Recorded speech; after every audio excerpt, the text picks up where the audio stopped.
سمعنا وأطعنا. Assalamualaikum warahmatullahi wabarakatuh. Innal hamdalillah nahmaduhu wa nasta'inuhu wa nastaghfiruh wa na'udzu billahi min shururi anfusina wa min sayyiati a'malina. Man yahdihillahu fala mudhillalah wa man yudlil fala hadiyalah. Asyhadu an la ilaha illallah wa asyhadu anna Muhammadan abduhu wa rasuluh.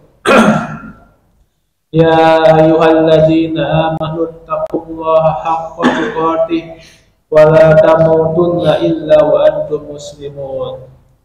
Alhamdulillah kali ini kita bisa melaksanakan sholat subuh berjamaah di Masjid Al-Muslimun dan akan melanjutkan dengan pembacaan fatwa-fatwa tarjih tanya jawab agama jilid 5 yang disusun oleh tim majelis tarjih dan tajdid pimpinan Pusat Muhammadiyah. Kali ini pembahasannya masih tentang bab zakat. Ini ada 2 bab. Jadi ada 4 pertanyaan. Yang pertama itu dari bagian tablik pimpinan cabang Muhammadiyah di Kaliwaru tentang Muhammadiyah sebagai penerima zakat.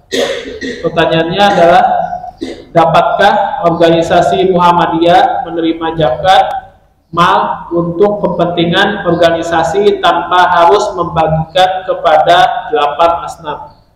Jawabannya adalah, sebagaimana diketahui bahwa orang-orang yang berhak menerima atau memperoleh bagian zakat telah ditetapkan oleh Allah dalam surat At-Taubah ayat 60. Innamas shadaqatu lil fuqara wal masakin wal amilin 'alaiha wal mu'allaf qulubuhum wa fil riqab wal gharimin wa fi sabilillah wa banis sabil faridatan minallah wallahu walimun hakim.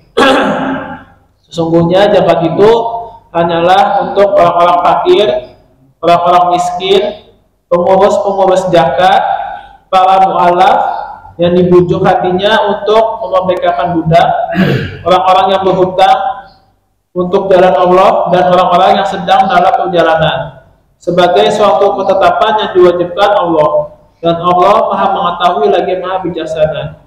Surat At-Taubah ayat 60.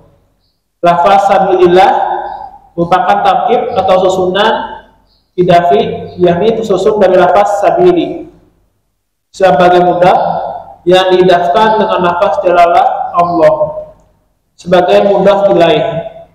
Jadi lafaz mufrad bentuk tunggal yaitu lafaz sabili yang dimakrifatkan dengan menggunakan tarkib idafi adalah salah satu dari bentuk lafaz am.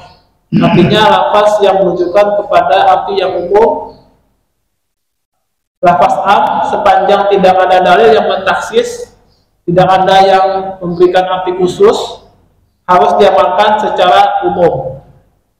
Oleh karena itu lafaz sabilillah pada ayat di atas lebih tepat jika diartikan secara umum, yakni sebuah jalan atau upaya untuk mencapai kepentingan Allah, yaitu agama Islam, dan Muhammadiyah itu sebagai organisasi sosial keagamaan dengan berbagai kegiatannya dalam upaya untuk mewujudkan ajaran-ajaran Islam dapat dimasukkan ke dalam kandungan arti sabilillah. Oleh karena itu Muhammadiyah dalam kapasitasnya sebagai sabilillah dapat menerima bagian zakat. Dalam pada itu tidak menutup kemungkinan Muhammadiyah sebagai organisasi sosial keagamaan ini mendapat kepercayaan atau amanat dari masyarakat, khususnya para anggota dan simpatisannya, untuk membagi atau mengelola zakat yang telah mereka bayarkan. Dalam kapasitasnya sebagai pengelola, tentunya Muhammadiyah harus menyampaikan zakat tersebut kepada yang berhak menerimanya. Yang kedua, penggunaan uang bazis, yaitu badan amil zakat, infak, dan sedekah. Pertanyaannya dari Bapak M. Nazir, mohon penjelasannya mengenai cara penggunaan uang bazis. Jawabannya adalah penggunaan uang atau harta zakat telah ditetapkan oleh Allah dalam surat At-Taubah ayat 60, yaitu untuk fakir miskin, amil, mu'alaf, rikab, atau pembebasan budak, garib, yaitu orang yang tidak mampu membayar hutangnya, sabilillah, dan ibnu sabil. Sedangkan uang atau harta sedekah digunakan untuk segala kebajikan dan kemaslahatan tanpa ada ketentuan secara rinci. Yang ketiga, bolehkah uang bazis dipergunakan untuk hadiah lomba? Jawabannya adalah pengertian sabilillah adalah segala upaya untuk kepentingan agama Islam. Dalam kaitannya dengan hadiah lomba yang diambil dari uang atau harta zakat dan sedekah, dapat disampaikan bahwa jika suatu perlombaan diselenggarakan dalam rangka syiar atau untuk memajukan agama Islam, maka jika diperlukan biaya atau sebagian biayanya termasuk untuk membeli hadiah lomba dapat diambil dari uang atau harta zakat yang merupakan bagian untuk sabilillah, atau dapat pula diambil dari uang atau harta sedekah. Yang terakhir, apakah boleh uang bazis digunakan untuk membeli hewan kurban? Jawabannya adalah mengenai siapa yang diperintahkan berkurban pada hari raya Idul Adha atau pada hari tasyrik dapat diketahui dari hadis Abu Hurairah di bawah ini. Dari Abu Hurairah radhiyallahu anhu, Rasulullah sallallahu alaihi wasallam bersabda, barang siapa telah mempunyai kemampuan untuk berkurban tetapi tidak mau berkurban, maka hendaklah janganlah mendekati tempat sholatku. Hadis riwayat Ahmad, Ibnu Majah serta dinilai sahih oleh Al-Hakim.